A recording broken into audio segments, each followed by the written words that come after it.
Bos, siapa nih yang dapat hampers croissant, kromboloni, kroffel, atau kawan-kawannya pas lebaran ini? Pasti ada ya. Maklum, roti viral zaman now, idaman netizen plus 62. Tapi, pada tahu nggak sih bahan utama dari semua makanan viral ini?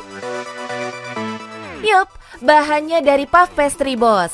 Adonan roti berbahan dasar tepung terigu, air, dan mentega yang menghasilkan teksturnya dan empuk saat dipanggang. Apalagi kalau diisi dengan buah atau daging, maknyus sedapnya. Penasaran seperti apa? Nih, tim Cuan Bos ajak jalan-jalan ke pabrik yang khusus bikin puff pastry. Tapi pabrik nggak sembarang pabrik ya bos. Pabrik satu ini dijamin artistik banget. Setiap sudutnya bisa jadi spot foto yang ciamik abis. Pas banget buat si paling konten. Gak cuma tempatnya yang keren, omset per bulannya juga edan, bisa sampai miliaran rupiah bos. Pabrik ini juga salah satu pabrik legend di seputaran Bandung loh. Berdiri sejak tahun 1996 dan masih eksis sampai sekarang. Hebat! Penasaran? Kenalin nih bos, Pak Adriel, owner sekaligus penerus usaha puff pastry yang melegenda ini. Halo bos, saya bisa menjual 100.000 adonan beku kulit pastry dalam sebulan. Mau tahu usaha bisnis saya? Tetap di Cuan Bos.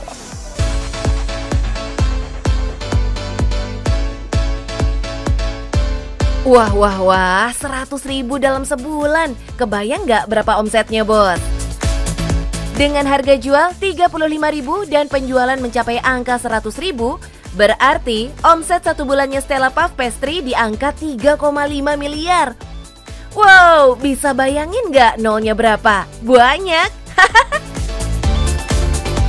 Istimewanya lagi, bisnis milik Mas Adriel punya target market yang beda loh, yaitu menyasar pelaku UMKM yang akan mengolah dan menjual kembali hasil olahan puff pastry ini.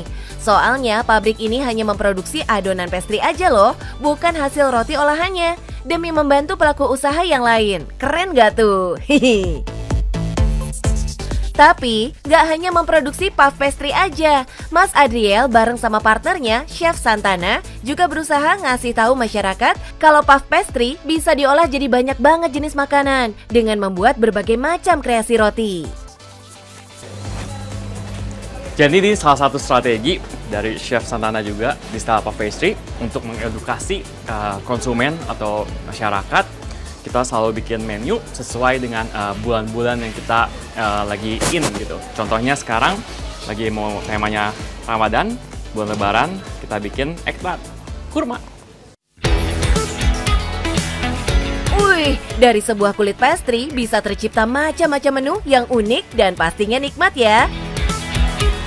Asyiknya lagi, contoh produk ini bisa bebas ditiru oleh pelanggan puff pastry loh. Ujung-ujungnya, semakin banyak produk tercipta, semakin banyak pula produk yang bisa terjual.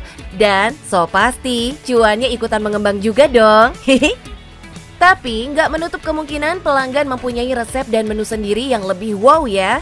Soalnya, puff pastry ini cocok banget dibikin berbagai kreasi roti. Banyak banget ya menu yang bisa dibuat gitu, bener-bener no boundaries lah gitu. Dan puff pastry itu jadi kayak sebuah blank canvas yang kalau dikasih ke seniman ini bisa jadi banyak banget produknya gitu. Begini nih hasil dari kerja keras dan kerja cerdas memadukan antara seni dan kuliner ya bos. Hasilnya fantastis. Nggak hanya itu, usaha Mas Adriel memajukan bisnis puff pastry-nya ya bos. Salah satunya membangun kolaborasi dengan berbagai jenis komunitas dan brand yang udah mapan. Mulai dari pecinta tas, kacamata, hingga sepatu. Ajib! Hasilnya pun gak main-main. Banyak orang yang jadi tahu apa itu Stella Puff Pastry.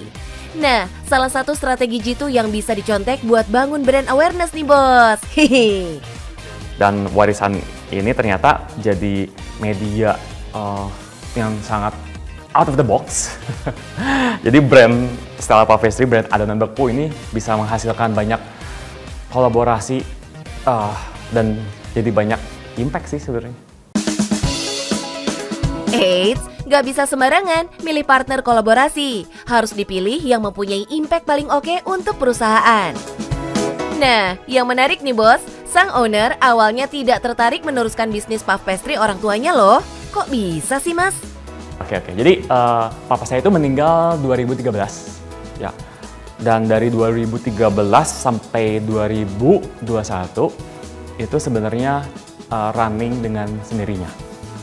Saya nggak pernah masuk sebenarnya, gitu. Ya, saya belum ada ketertarikan untuk take over melanjutkan bisnis ini sih. Walaupun saya punya background sekolah kulineri, ya bersyukur juga ini kasih karunia, gak dikasih bangkrut gitu.